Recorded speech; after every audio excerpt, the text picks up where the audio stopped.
Hi అండి, welcome back to my channel. ఇంకా కావ్య మొత్తానికి లగేజ్ సర్దుకొని పుట్టింటికి చేరింది కదా. ఇంకా కావ్య ఎందుకు వచ్చావమ్మా అంటే కోపడుతుంది తప్ప ఎవరికి ఎటువంటి నిజము చెప్పట్లేదన్నమాట. తనకే నిజం తెలియదు. ఎందుకంటే బిడ్డ పుట్టిందనుకోండి కావ్య చనిపోతుంది కాబట్టి ఎవరో ఒకరు ఇద్దరే ప్రాణాలతోటి బతుకుతారు. రాజేమో నాకు బిడ్డ కంటే కూడా కావ్యనే ముఖ్యమని చెప్పేసి ఆ విషయం కావ్యకి చెప్పకుండా నువ్వు ప్రెగ్నెంట్ తీపిచ్చేసుకోమని మాత్రమే అడుగుతాడన్నమాట. నేను ఏదైనా సరే నా ప్రాణాలు పోయినా సరే నేను మటుకు నా బిడ్డను ప్రాణం తీసేను, నేను నా బిడ్డను కంటాను అని చెప్పేసి ఇంకా ఎంత చెప్పినా సరే వినట్లేదు అని చెప్పేసి కావ్య సూట్ కేసు సర్దుకొని ఇంటికి వచ్చేస్తుంది అన్నమాట. ఇంకా వాళ్ళ నాన్న పాపం ఒకరోజు ఖాళీగా కూర్చొని కావ్య ఆలోచిస్తూ ఉంటే కావ్య పక్కనే వాళ్ళ నాన్న కూడా వచ్చి కూర్చుంటాడనమాట.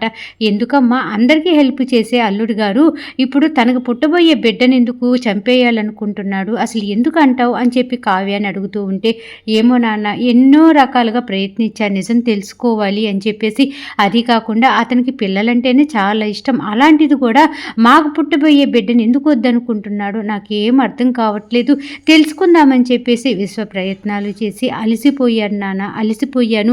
ఇంకా నేను ఏం జరిగింది ఏం జరగబోతుంది అని తెలుసుకోనే అంత ఓపిక నాకు లేక ఇంకా నేను ఇక్కడికి వచ్చేసాను నాన్న అని చెప్పేసి కావ్య చెప్తూ ఉంటుందన్నమాట. అప్పుడు కావ్య వాళ్ళ నాన్న అంటూ ఉంటాడు, ఇక్కడికి నువ్వు వచ్చినందుకు నేను అడగట్లేదమ్మా, ఒకవేళ అల్లుడు గారు నువ్వు సరే నేను బిడ్డను తీపిచ్చుకోను అంటున్నావు కదా, ప్రెగ్నెంట్ తీపిచ్చుకోను అంటున్నావు కదా, సరే అని కాంప్రమైజ్ అయ్యి నీ దగ్గరికి అల్లుడు గారు వస్తారంటావా, నీకు ఆ నమ్మకం ఉందా అనేసి కావ్య అని వాళ్ళ నాన్న అడుగుతూ ఉంటే కావ్య అంటూ ఉంటుంది, వస్తాడని చిన్న ఆశ నాన్న, ఇంకా అలాగే వచ్చేసేపాటికి అతను అన్ని విషయాల్లో ఏమో కానీ నేను లేకపోతే అస్సలు ఉండలేడు, అంత ప్రేమను పంచాడు నాకు, నేను కూడా అతను లేకపోతే అస్సలు ఉండలేను, కాబట్టి కంపల్సరీగా నా కోసమైనా సరే రాజు వస్తాడు నాన్న, ఆ నమ్మకం నాలో ఉంది, నా ఆశ నాన్న చిన్ని ఆశ అలా అనుకుంటూ ఉన్నాను అనగానే ఇంకా కావ్య వాళ్ళ నాన్న అంటూ ఉంటాడు, నీది ఆశ కాదు తల్లి సంకల్పం, కాబట్టి ఇబ్బంది ఏమీ లేదు, నువ్వు అనుకున్నది జరుగుతుంది, ఒకప్పుడు నీకు పెళ్ళి కాదేమో ఇన్ని గొడవల మధ్య అనుకున్నాం, కానీ నీకు పెళ్ళి అయ్యింది, నువ్వు ఆ ఇంటికి కోడలివే కాదు కూతురువి అయ్యావు, 2 ఏళ్ళకి నువ్వు కూతురు అయ్యావు తల్లి, ఇలాంటి బాధ్యత ఎవరు తీసుకుంటారు చెప్పు, ఆ దుగ్గిరాల ఫ్యామిలీ అంతా కూడా ఇప్పుడు నువ్వు లేకపోతే బతికేటట్టుగా లేదు, అలా తయారయ్యారు, అంత ప్రేమను వాళ్ళకు పంచావు, నువ్వు కూడా అంత బాధ్యతను తీసుకున్నావు తల్లి, నువ్వు ఎప్పుడూ చెడు చేయలేదు, ఎవరికి హాని చేయలేదు, నీకు ఎటువంటి చెడు జరగదు, నువ్వు ఇంకెక్కువగా ఆలోచించమాకమ్మా అని చెప్పేసి కావ్యకి వాళ్ళ నాన్న చాలా చాలా బాగా చెప్తూ ఉంటాడనమాట. వాళ్ళ నాన్న మాటలు వింటూ కావ్యకి కళ్ళ వెంట నీళ్ళు అలా కారిపోతూ ఉంటాయి. ఇంకా అప్పుడే కావ్య వాళ్ళ నాన్న అంటూ ఉంటాడనమాట, నువ్వు ఎలాగైనా సరే అల్లుడు గారు ఒప్పుకునేటట్టుగా చూడు తల్లి, బిడ్డను కనటానికి, అంతేగాని బిడ్డను వదులుకోవటం అంటే అది అసలు చాలా పాపం కదా అని చెప్పేసి, చాలా పొద్దుపోయిందమ్మా ఇంక వెళ్ళి పడుకో, ఆలోచించింది చాలు కానీ అని చెప్పేసి ఇంకా కావ్య వాళ్ళ నాన్న అక్కడి నుంచి లేచి వెళ్ళిపోతాడనమాట.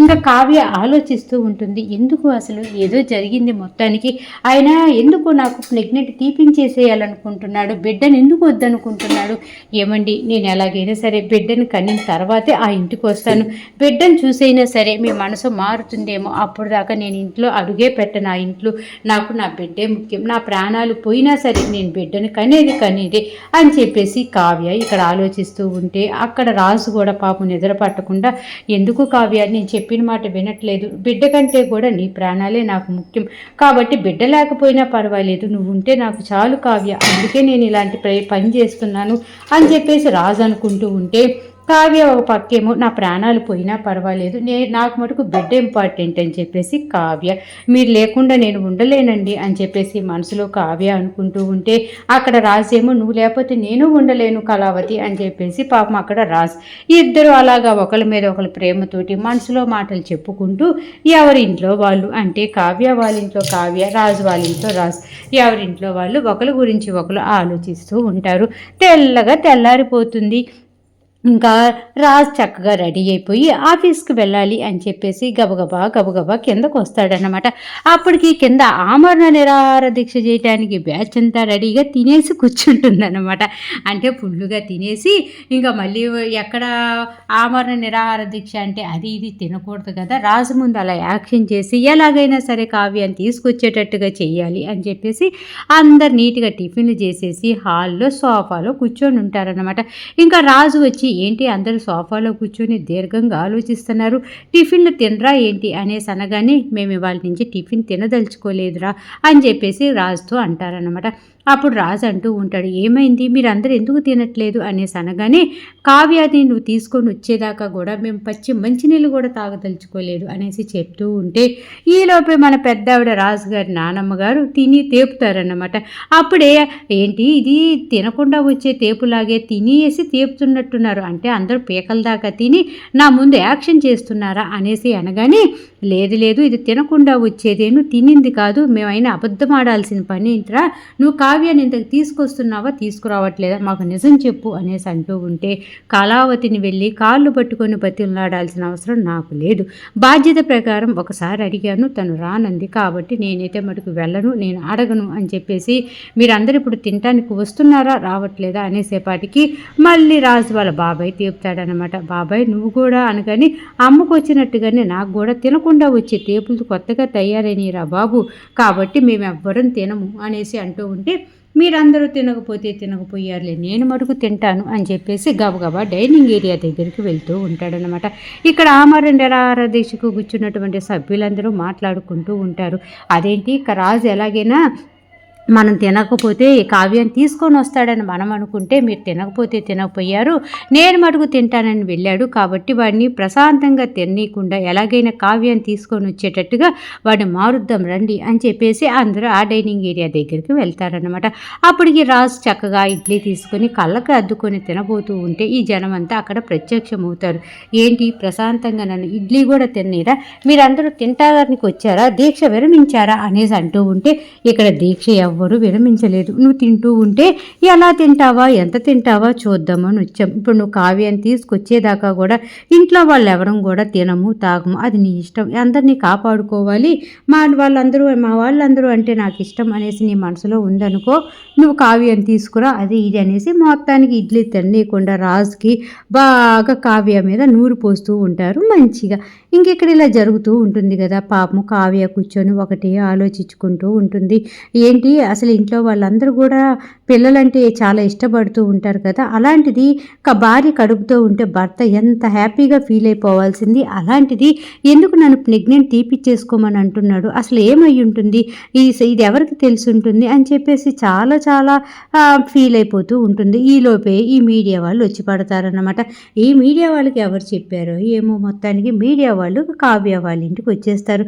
కావ్య మేడం మాకు ఒక విషయం తెలిసింది, దాని గురించి మిమ్మల్ని ఇంటర్వ్యూ చేయడానికి వస్తున్నాం అనగానే, ఏంటి అనేసి అనగానే, మీరు ప్రెగ్నెంట్ అని తెలిసింది, మీకు బిడ్డ పుట్టడము రాజుకి ఇష్టం లేదని చెప్పేసి మిమ్మల్ని ప్రెగ్నెంట్ తీపిచ్చేసుకోమన్నాడంట కదా, కాబట్టి మీరు నేను కడుపు తీపిచ్చుకోను, నేను బిడ్డను కనేది అని చెప్పేసి మీరు అందుకే పుట్టింటికి వచ్చారంట కదా, నిజం చెప్పండి మేడం, మీకు అండగా మేము ఉంటాము, ఈ ఉన్నంటి వాళ్ళు ఉంటారు చూశారు అలాగే అంటుంటారు మేడం, మీరు చెప్పండి మేడం, నిజం చెప్పండి మేడం అనేసి కావ్యాన్ని మీడియా వాళ్ళు కాల్చుకు తింటూ ఉంటారనమాట.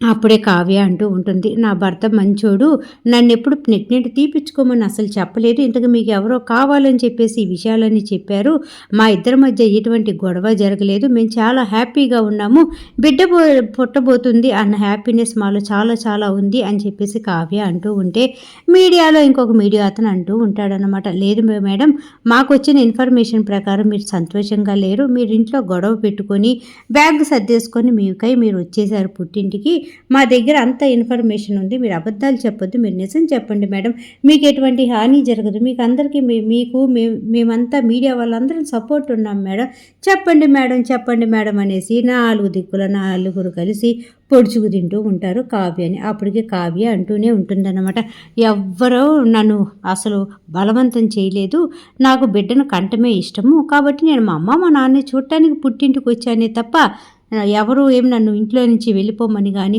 ప్రెగ్నెంట్ తీపిచ్చుకోమని కానీ ఎవరూ అనలేదు, మా వాళ్ళందరూ బిడ్డ పుట్టుతూ ఉంటే హ్యాపీగా ఫీల్ అయిపోతున్నారు అనేసి కావ్య చెప్తూ ఉంటే, మీడియా వాళ్ళు కదా ఒకటి చెప్తే 100 రాసుకోవాలి కదా మరి, కాబట్టి ఇంకా కావ్య మాటలు అస్సలు నమ్మరన్నమాట.